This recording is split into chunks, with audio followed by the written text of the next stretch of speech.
Assalamualaikum warahmatullahi wabarakatuh. Perkenalkan, nama saya Nurila Husnaini. Saya adalah salah satu peserta magang Bimba AIUEO unit Legenda Wisata. Di sini saya akan menjawab pertanyaan tugas di luar kelas hari ke-10 mengenai tema kurikulum baca kedua. Pertanyaan yang pertama yaitu, apa kepanjangan dari 4 hafika? Jawabannya adalah 4 huruf verbal kembar. Lalu pertanyaan yang kedua, apa pengertian dari 4 hafika? Pengertiannya, 4 hafika adalah suatu kata yang terdiri atas 4 huruf yang suku katanya kembar dan hanya diucapkan saja tanpa diperlihatkan bentuk simbolnya. Lalu pertanyaan yang ketiga yaitu, apa syarat sebelum mengenal 4 hafika? Syaratnya yaitu tidak ada syarat yang harus dipenuhi terlebih dahulu untuk memberikan materi 4 hafika, karena tidak ada garis tebal di atas materinya. Lalu pertanyaan yang keempat, sebutkan contoh kata yang termasuk dalam 4 hafika. Contoh dari 4 hafika yaitu ada bobo, bibi, kuku, mama, mimi, dan lain-lain. Lalu pertanyaan yang kelima, apa tujuan utama dan tujuan khusus dari 4 hafika? Tujuan utamanya adalah agar anak menyukai kegiatan bermain verbal kata 4 hafika. Lalu tujuan khususnya yaitu untuk membentuk logika anak agar mengerti, bukan menghafal, bunyi penggabungan huruf, konsonan, dan huruf vokal. Lalu pertanyaan yang keenam, bagaimana cara motivator mengenalkan 4 hafika? Yaitu dengan cara berdialog menggunakan bahasa Bimba, verbal kata, bernyanyi lagu La Bimba, bercerita atau berdongeng, serta permainan yang lainnya. Serta sambil bermain. Pertanyaan yang ketujuh, bagaimana cara motivator mengevaluasi tujuan utama dan tujuan khusus 4 hafika? Cara mengevaluasi tujuan utama adalah motivator memperhatikan sikap dan ekspresi anak. Jika anak sudah terlihat senang, semangat, dan antusias, maka tujuan utama 4 hafika sudah tercapai. Lalu untuk evaluasi secara tujuan khusus, yaitu motivator memverbalkan satu kata kembar yang belum pernah diperdengarkan sebelumnya kepada anak. Misalnya lele, sasa, dodi, sisi, gaga, dan lain-lain. Lalu pertanyaan yang ke-8, apa tahap selanjutnya setelah 4 hafika? Yaitu 4 HVS dan D4 hafika. Lalu pertanyaan berikutnya mengenai 4 HVS. Pertanyaan pertama yaitu, apa kepanjangan dari 4 HVS? Jawabannya adalah 4 huruf verbal sederhana. Lalu pertanyaan kedua, apa pengertian dari 4 HVS? Pengertiannya adalah merupakan suatu kata yang terdiri atas 4 huruf yang suku katanya berbeda dan hanya diucapkan saja tanpa memperlihatkan bentuk simbolnya. Lalu pertanyaan yang ketiga, apa syarat sebelum mengenalkan 4 HVS? Syaratnya itu memberikan materi 4 HVS, yaitu jika anak sudah mengerti dan menguasai 4 hafika. Lalu pertanyaan keempat, sebutkan contoh kata yang termasuk dalam 4 HVS. Contohnya yaitu ada buku, meja, nasi, dan lari. Lalu pertanyaan yang kelima, apa tujuan utama dan tujuan khusus dari 4 HVS? Tujuan utamanya yaitu agar anak menyukai kegiatan bermain verbal kata 4 HVS.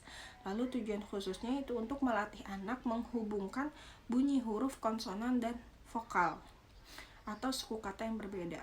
Lalu pertanyaan nomor 6, bagaimana cara motivator mengenalkan 4 HVS? Dengan cara berdialog menggunakan bahasa Bimba atau verbal kata, lalu bernyanyi lagu Bimba, lagu La Bimba, bercerita, berdongeng, atau dengan permainan.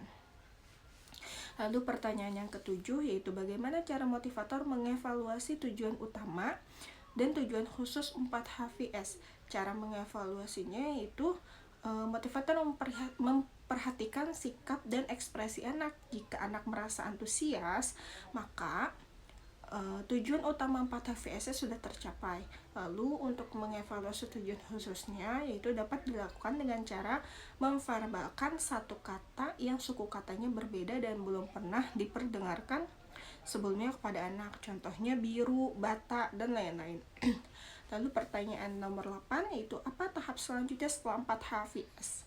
Tahap selanjutnya itu 5HVS dan D4HVS dengan syarat sudah D4HVK-nya sudah bisa. Oke, pertanyaan selanjutnya itu mengenai 5HVS. Yang pertama, apa kepanjangan dari 5HVS? Yaitu 5 huruf verbal sederhana. Yang kedua, apa pengertian dari 5HVS? Pengertiannya adalah 5HVS suatu kata yang terdiri dari 5 huruf yang sama diucapkan saja tanpa memperlihatkan bentuk simbolnya. Lalu pertanyaan yang ketiga, apa syarat sebelum mengenalkan 5HVS? Syaratnya adalah anak mampu menguasai materi 4HVS. Pertanyaan yang keempat, sebutkan contoh kata yang termasuk dalam 5HVS. Yaitu ada gelas, kumis, tulis, dan lain-lain. Pertanyaan yang kelima, apa tujuan utama dan tujuan khusus dari 5HVS? Tujuan utama dari 5HVS agar anak menyukai kegiatan bermain verbal kata 5HVS. Lalu tujuan khususnya agar anak mengerti bunyi penggabungan huruf yang berpola konsonan vokal, konsonan K-V-K dari suatu kata yang terdiri asli 5 huruf. Pertanyaan yang keenam, bagaimana cara motivator mengenalkan 5HVS? Yaitu dengan cara berdialog, menggunakan bahasa bimba, bernyanyi lagu labimba, bercerita, dan dengan cara permainan. Lalu pertanyaan yang ketujuh, bagaimana cara motivator mengevaluasi 5HVS? Cara mengevaluasinya yaitu melihat ekspresi anak. Jika anak terlihat antusias, maka tujuan utama 5HVS sudah tercapai. Lalu tujuan khususnya itu motivator memverbalkan satu kata yang terdiri dari atas 5 huruf yang sama yang belum pernah didengar sebelumnya oleh anak murid. Contohnya merah, hitam, putih, kartu, dan lain-lain. Lalu pertanyaan yang ke-8, apa tahap selanjutnya setelah 5HVS? Tahap selanjutnya yaitu D5HVS dengan syarat D4HVS sudah selesai. Lalu pertanyaan berikutnya mengenai 4HKS. Pertanyaan pertama, apa kepanjangan dari 4HKS? Yaitu 4 huruf kalimat sederhana. Pertanyaan yang kedua, apa pengertian dari 4HKS? Yaitu 4 huruf kalimat sederhana adalah kalimat yang terdiri dari 3 kata, masing-masing kata terdiri dari 4 huruf. Lalu pertanyaan yang ketiga, apa syarat sebelum mengenal 4HKS? Syaratnya yaitu anak sudah mampu atau sudah memahami materi 4HVS-nya sudah terpenuhi. Lalu pertanyaan yang keempat, sebutkan contoh kata yang termasuk dalam 4HKS. Saya suka roti. Yang kelima, apa tujuan utama dan tujuan khusus dari 4HKS? Tujuan utamanya yaitu agar anak menyukai kegiatan bermain verbal kalimat. Tujuan khususnya adalah anak mampu menggabungkan kata menjadi kalimat secara verbal. Lalu pertanyaan yang keenam, bagaimana cara motivator mengenalkan 4HKS? Yaitu melatih anak menggabungkan kata menjadi kalimat dengan cara mengajak anak bermain kalimat menggunakan lagu labimba. Terus aplikasikan cara tersebut dengan cara berdialog, bernyanyi, bercerita, atau berdongeng, atau permainan. Lalu pertanyaan terakhir, apa tahap selanjutnya setelah 4HKS? Yaitu 4HVS. Mungkin cukup sekian jawaban dari saya, kurang dan lebihnya mohon maaf. Wassalamualaikum warahmatullahi wabarakatuh.